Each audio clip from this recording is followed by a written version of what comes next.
भावुक होकर बोले श्रीलंका के प्रधानमंत्री, पीएम मोदी न होते तो आज श्रीलंका पूरी तरह बर्बाद हो गया होता। न चालबाज चीन काम आया, न और किसी देश ने ही मदद की। भारत ही है जो गेहूं, तेल, दवाइयां सब दे रहा है। जो पूछ रहे थे मोदी जी हमारे बच्चों की वैक्सीन विदेश क्यों भेजी, वो मोदी की विदेश नीति नहीं समझ पाएंगे। संकट में फंसे किसी देश या पड़ोसी की मदद कैसे करते हैं, दुनिया को पीएम मोदी से सीखना चाहिए। आज श्रीलंका को कंगाल करने वाला चीन कर्ज के जाल में उलझाकर भाग गया। अमेरिका और ब्रिटेन जैसे बड़े देश कोई मदद नहीं कर रहे हैं, लेकिन मोदी हर कदम पर श्रीलंका के साथ है। ये वही श्रीलंका जो कुछ दिनों पहले तक चीन की गोद में बैठकर बड़ा उछल रहा था। ये वही श्रीलंका जो भारतीय मछुआरों को पकड़कर कैद कर लेता था। और ये वही श्रीलंका जिसे राजपक्षे परिवार ने बर्बाद किया, लेकिन मोदी ने मदद का हाथ बढ़ाया तो पूरी श्रीलंका की आवाम गदगद हो गई। वहां के प्रधानमंत्री रानिल विक्रमसिंघे पीएम मोदी की तारीफ में कसीदे पढ़ने लगे। पहले सुनिए उन्होंने पीएम मोदी की तारीफ में कितनी बड़ी बात कही, फिर आपको बताते हैं भारत श्रीलंका की कैसे मदद कर रहा है और मोदी की नेबरहुड फर्स्ट पॉलिसी कितनी कारगर हुई है। श्रीलंका के प्रधानमंत्री ने कहा कि कोई भी देश हमें ईंधन और कोयले के लिए पैसा नहीं दे रहा, भारत ही दे रहा है। हमारी भारतीय क्रेडिट लाइन यानी कर्ज लेने की लिमिट अब अपने अंत के करीब है, हम इसे बढ़ाने की बात कर रहे हैं। भारत श्रीलंका को लगातार सहायता प्रदान नहीं कर सकता। भारत में कुछ लोग पूछ रहे हैं कि वो हमें मदद क्यों दे। वो हमारी मदद करने से पहले हमसे कह रहे हैं हम पहले अपनी खुद की मदद करें।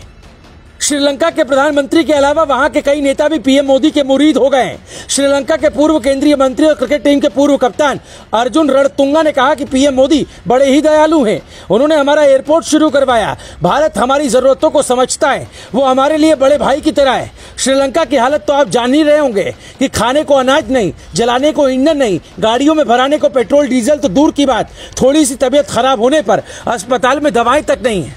आखिर इस हालात में जनता कैसे जिएगी।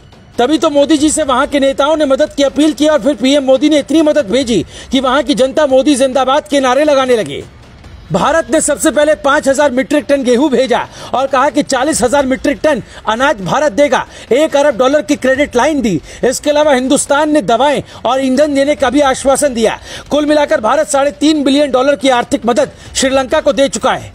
तभी तो श्रीलंका के नेता आज पीएम मोदी के आगे नतमस्तक हैं और श्रीलंका की जनता भी सोच रही कि काश हमारे यहाँ मोदी जैसा कोई नेता होता। मोदी हमेशा एक कदम आगे की सोचते हैं। उन्हें लगा कि अभी के लिए अनाज की मदद तो ठीक है, लेकिन आगे कैसे चलेगा, तो उन्होंने कहा कि हम फर्टिलाइजर दे रहे हैं, आप वहां के किसानों को कहिए कि खेती करें। दरअसल श्रीलंका में मई से अगस्त तक धान की खेती का सीजन होता है, इसलिए खाद की खेप कोलंबो पहुंचते ही 20 दिनों के अंदर किसानों तक बांट दी जाएगी ताकि अगले सीजन में अनाज की दिक्कत ना हो। भारत की इस मदद को देखकर चीन की आंखें भी चौंधिया गई। वो खुद तो श्रीलंका को फंसाकर भाग गया, लेकिन मोदी को मदद करता देख तारीफ करने से खुद को नहीं रोक पाया। चीनी विदेश मंत्रालय के प्रवक्ता झाओ लिजियन ने कहा कि भारत सरकार ने श्रीलंका की मदद कर शानदार काम किया। हम श्रीलंका की मदद के लिए भारत और अंतर्राष्ट्रीय समुदाय के दूसरे सदस्यों के साथ काम करने के इच्छुक हैं। मतलब चीन को भी अब मोदी की मदद देख शर्म आने लगी है, इसलिए कह रहा है कि 7.3 करोड़ अमेरिकी डॉलर की मदद श्रीलंका को देंगे। उससे पहले श्रीलंका के नेता सजित प्रेमदासा ने कहा कि प्लीज मोदी जी मदद कीजिए, हमें अपनी मातृभूमि को बचाना है। हालांकि ये हालत तो अब हुई है। इससे पहले जब 2020 में कोरोना महामारी आई और किसी के पास इससे निपटने का कोई उपाय नहीं था और सब भारत की वैक्सीन की तरफ ललचाई नजरों से देख रहे थे, तो मोदी ने नेबरहुड फर्स्ट की नीति अपनाई। उस वक्त कुछ नेता सवाल उठाने लगे, मोदी जी हमारे बच्चों की वैक्सीन आपने विदेश क्यों भेज दी। तो उन्हें पीएम मोदी की विदेश नीति समझनी चाहिए कि पड़ोसियों से रिश्ते अगर अच्छे नहीं हुए तो चीन की नजर पहले से ही भारत के कई पड़ोसियों पर लगी है। भारत ने तब भी वैक्सीन भेजकर वहां की जनता का दिल जीत लिया था और आज जब श्रीलंका के साथ कोई नहीं खड़ा तो मोदी सीना ठोक कर कह रहे हैं हम मदद दे रहे हैं, आप हालात सुधारिए। यूक्रेन में जब भारत और उसके पड़ोसी देशों के बच्चे फंसे थे तो युद्ध रुकवाकर मोदी जी ने बच्चों को वहां से निकाला था। तभी तो दुनिया मोदी की तारीफ करती है। Bureau report, global Bharat TV.